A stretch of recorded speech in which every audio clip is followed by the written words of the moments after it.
Hi, I'm Dr. Bill Berkowitz of Life Chiropractic in Grass Valley. Let's talk about headaches. How can you determine if your headaches are actually a pain in your neck? What I've discovered over more than 35 years of clinical practice is the vast majority of headaches, other than those related to a more serious illness, actually have a contribution coming from the neck. Now, you can look up cervicogenic headaches and you'll find out that they are a small percentage of headaches, but that is only covering one cause of headaches or contributor to headaches coming from the neck. See, all pain is perceived and experienced through the nervous system. And other than toxicity, that is caused by pressure, tension, and interference to the nerves that communicate between the brain and the body.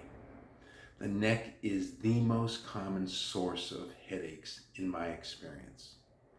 There are nerves that come out of the very top of the neck, 3 nerves on the right and 3 nerves on the left, called the suboccipital nerves. One nerve on both sides goes to the back of the head, one nerve on either side goes all the way to the forehead, and one nerve on either side goes to the temple. Any pinching in the very upper part of the neck can pinch those nerves and drive headaches, and that's the typical cervicogenic headache. In the upper neck, it's the home of the brainstem. The brainstem is the source of the autonomic nervous system.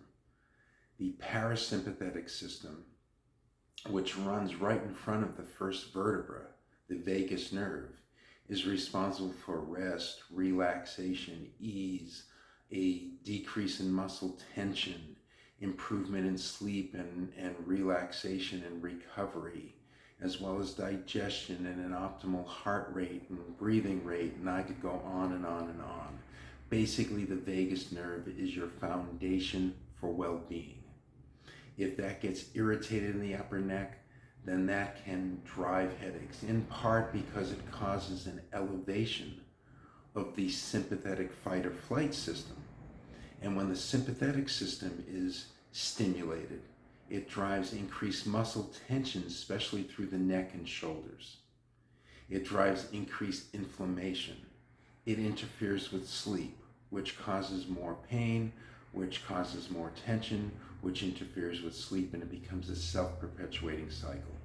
So we have the suboccipital nerves, we have the brainstem. The neck should also have a curve that moves forward.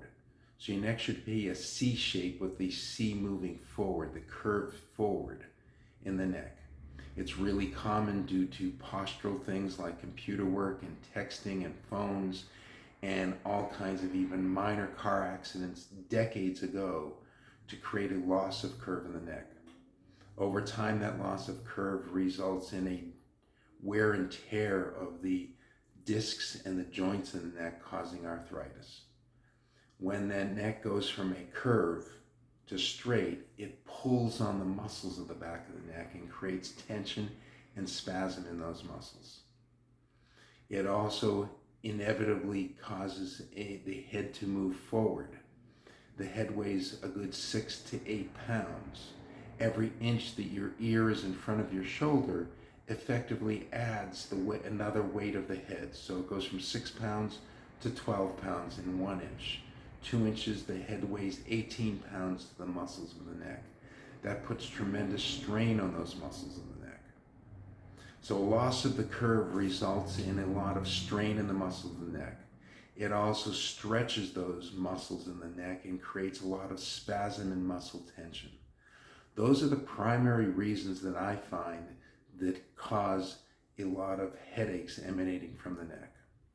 I also put some focus down in the pelvis, because if your pelvis is unlevel, that is your foundation. If your pelvis is unlevel, then your neck and head are working extra hard to try to be as level as possible, creating additional stress and tension to the neck. So let's explore whether you might have some problems in your neck that could be causing headaches. First, look up at the ceiling. Can you easily see the ceiling right above your head? If you can't, then you have a loss of motion. Is there any discomfort? Is there any tension when you do that? Now bend your head down and look down at the floor right to your feet. Do you feel any stretching or tension when you do that, or any limited range of motion? Stand with your back against the wall and turn your head to either side. Can you see the wall behind your shoulder on both sides? Do you hear or feel any crunching or sandpaper kind of sound in your neck when you go through these motions? Any limitation of motion, any tension, any pain, any crunching sounds in your neck is all an indication of an imbalance in your neck. And that's a good chance that your headaches are being contributed or caused by an imbalance in your cervical spine, causing tension on the muscles and putting tension and pressure and irritation to the nerves in the neck. Make sure to subscribe to my social media channels, and you can come to my website if you want to schedule an appointment or you want to look for more information. It's lifewithinchiropractic.com. Have a great day.